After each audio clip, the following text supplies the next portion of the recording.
La botte de l'Europe est aujourd'hui considérée comme la plus grande patrie du design. Le design italien s'est développé après-guerre dans un contexte plutôt hostile, en dehors des institutions et des politiques qui n'ont jamais soutenu l'essor de cette discipline.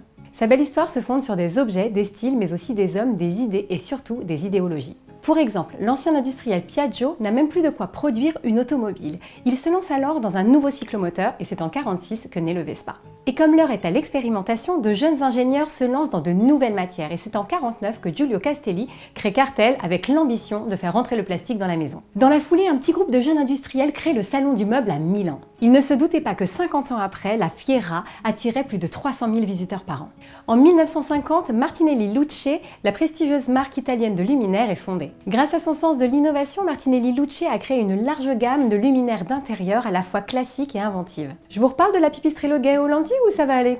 Je suis sûre que ça va aller. En 1960, c'est au tour d'Artemide de voir le jour avec l'ambition d'améliorer la qualité de la vie grâce à une lumière maîtrisée et innovante. À la même époque, les créateurs de Flos décident de concert que l'Italie se doit d'être la patrie d'une nouvelle culture de luminaires et créent la marque. En 1962, les Castiglioni créent l'Arco. Avec sa base en marbre de Carrare, son bras télescopique arqué.